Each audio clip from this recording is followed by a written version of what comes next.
주식 투자하다 보면 이런 경험 한 번쯤은 꼭 하게 됩니다. 뉴스에서는 맨날 경기 침체다, 경제 어렵다고 얘기하는데 이상하게 내 주식은 오르고 있을 때가 있고요. 반대로 경기가 살아났다, 좋아졌다 라는 말이 나오기 시작하면 그때부터 주식이 갑자기 푹 꺼질 때도 있죠. 그럴 때 이런 생각 들 겁니다. 아니, 경제 좋으면 오르고 나쁘면 떨어지는 거 아닌가? 왜 이렇게 반대로 가지? 이 질문에 답을 하려면 주식시장의 흐름, 즉 사이클을 알아야 합니다. 오늘은 일본 투자서 주식시장 흐름 읽는 법에서 말하는 내용을 바탕으로 주식시장이 왜 뉴스랑 다르게 움직이는지, 그리고 그 흐름을 어떻게 읽을 수 있는지 10분 정도로 편하게 들을 수 있게 풀어볼게요. 우리가 밖에서 볼 때는 주식이 그냥 제멋대로 움직이는 것처럼 보이죠. 근데 이 책에서는 주식시장이 일정한 패턴을 반복한다고 설명합니다. 크게 네 단계예요. 첫째, 금융상승장. 둘째, 실적상승장. 셋, 역금융장. 넷, 역실적장.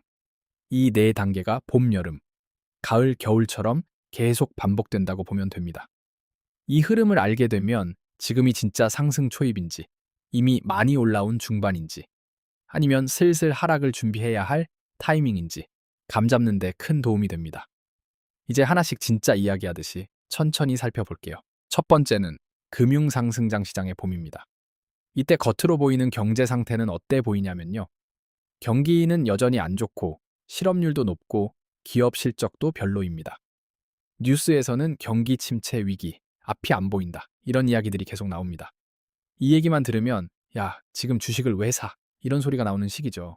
근데 이때 눈에 잘 안 보이는 중요한 변화가 하나 생깁니다. 바로 금리가 내려가기 시작한다는 거예요. 중앙은행이 이대로 두면 진짜 큰일 나겠다 싶어서 금리를 낮추고 정부도 돈을 풀고 각종 부양책을 쏟아내기 시작합니다.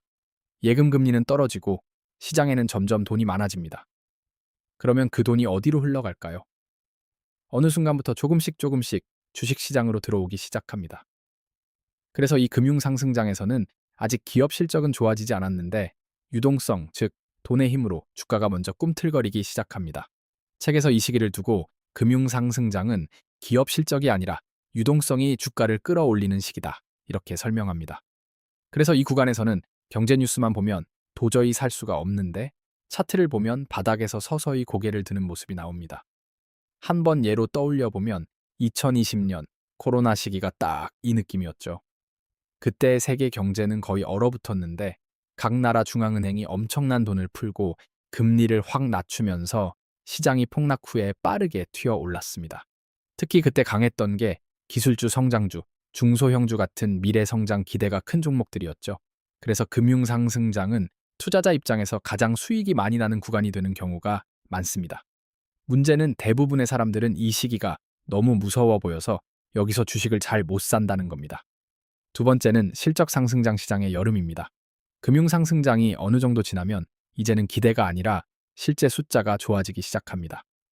기업 실적이 진짜로 늘어나고 투자도 다시 살아나고 경제 성장률도 올라갑니다. 뉴스에서 분위기가 확 달라져요. 경기 회복, 실적 개선, 수출 증가, 긍정적인 기사들이 눈에 띄게 많아집니다. 많은 사람들이 바로 이 시점부터 본격적으로 주식을 사기 시작합니다. 이제는 안전하니 들어가 볼까? 이런 마음이 들죠. 근데 여기서 하나 기억해 둘 게 있습니다. 우리가 경제 좋아진 것 같다라고 체감할 때쯤이면 주가는 이미 꽤 올라와 있는 경우가 많다는 거예요. 책에서는 이 시기를 이렇게 설명합니다. 실적 상승장은 기업의 이익 증가가 주가 상승을 정당화하는 단계다. 이번에는 유동성이 아니라 실제 기업의 이익 실적이 주가를 밀어 올립니다. 이 시기에 특히 강하게 오르는 건 경기에 민감한 업종들입니다. 예를 들어 반도체, 자동차, 기계, 산업재, 이런 종목들이죠. 실제로 2021년 글로벌 경기 회복 구간에 반도체 제조업 수출주들이 강하게 움직였던 걸 떠올려 보면 이해가 됩니다. 이 구간에서는 지수도 잘 오르고 개별 종목 수익률도 크게 나오는 경우가 많습니다. 그래서 많은 투자자들이 주식이 이렇게 돈이 되는구나 하는 달콤함을 가장 많이 느끼는 시기입니다. 하지만 동시에 이 시기가 상승장의 중후반부일 수 있다는 점이 조금 무섭기도 합니다. 겉으로는 제일 좋아 보일 때인데 사실은 꼭지 근처일 수도 있는 거죠. 세 번째는 역금융장 시장의 가을입니다. 자, 2단계까지 오면 표면적으로 보이는 경제는 여전히 좋아 보입니다. 기업 실적도 여전히 좋고 뉴스에서도 사상 최대 실적, 역대 최고, 이익 이런 말들이 계속 나옵니다. 겉으로만 보면 야, 아직 괜찮은 거 아니야. 왜 겁을 먹어? 하는 생각이 드는 시기죠. 근데 이때 슬슬 분위기를 바꾸는 큰 변화가 하나 있습니다. 바로 금리가 올라가기 시작한다는 겁니다. 중앙은행이 이제 물가가 너무 오른다, 인플레가 걱정된다라고 판단하면서 금리를 인상하기 시작합니다. 처음엔 조금씩 올린다고 하지만 시장에서 느끼는 부담은 조금씩 확실히 커집니다. 책에서는 이걸 이렇게 표현합니다. 역금융장은 금리 상승이 주식시장의 부담으로 작용하기 시작하는 단계다. 이때 시장에서 되게 묘한 현상이 하나 나타납니다. 지수는 그럭저럭 버티거나 가끔은 고점을 살짝 갱신하기도 합니다. 근데 내 계좌를 열어보면 이상하게 내 종목들은 슬슬 빠지기 시작합니다. 지수는 괜찮다 그러는데 왜 내 계좌만 자꾸 줄어들지 하는 상황이 바로 여기서 나옵니다. 몇 개 안 되는 대형 기술주 지수에 많이 반영된 소수 종목들만 지수를 떠받치고 있고 나머지 종목들은 이미 힘이 빠져 있는 경우가 많습니다. 이 단계에 들어서면 시장 전체가 함께 오르기보다는 상승이 점점 편중됩니다. 그리고 조금씩 방어적인 종목들이 상대적으로 덜 빠지거나 조금 더 버티는 모습을 보입니다. 예를 들어 배당주, 필수 소비자의 헬스케어. 이런 업종들이죠. 이때부터는 얼마나 더 벌까보다는 어디서부터 지켜야 하지 쪽으로 생각을 바꿔야 하는 구간입니다. 공격적으로 베팅하기보다는 수익을 일부 확보하고 현금 비중이나 안전한 자산 비중을 늘리는 쪽이 더 현명한 시기입니다. 딱 가을 느낌이죠. 겉으로는 날씨 좋고 하늘도 파란데 사실은 서서히 기온이 떨어지고 있는 계절. 마지막 네 번째는 역실적장 시장의 겨울입니다. 이 단계로 넘어오면 이제는 경제도 진짜로 나빠지기 시작합니다. 기업 실적이 줄어들고 투자도 줄고 소비도 줄고 실업률도 다시 올라갑니다. 뉴스를 틀어보면 부정적인 얘기가 훨씬 많습니다. 실적 악화, 구조조정, 경기 둔화, 소비 위축 이런 단어들이 자주 보이죠. 책에서는 이 시기를 이렇게 설명합니다. 역실적장은 기업 이익 감소가 주가 하락으로 이어지는 단계다. 이때 주식시장은 꽤 크게 하락할 수 있습니다. 많은 투자자들이 공포를 견디지 못하고 주식을 팔고 시장을 떠납니다. 주변에서 이런 말이 많이 들릴 거예요. 주식은 역시 도박이야. 진짜 다시는 안 한다. 은행 예금이 최고야. 근데 아이러니하게도 바로 이 겨울 구간이 다음 상승장의 씨앗이 되는 경우가 많습니다. 왜 그럴까요? 경기가 너무 나빠지고 물가 압력이 낮아지고 경제가 얼어붙기 시작하면 중앙은행은 또다시 금리를 낮추고 돈을 풀 수밖에 없습니다. 그 순간부터 조금씩, 아주 조금씩 다시 1단계 금융상승장의 봄이 시작됩니다.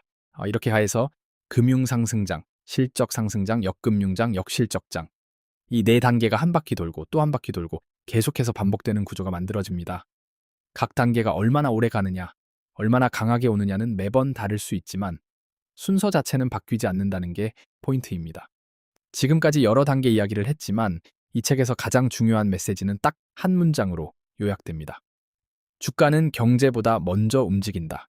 순서를 다시 간단하게 말해 보면 이렇습니다.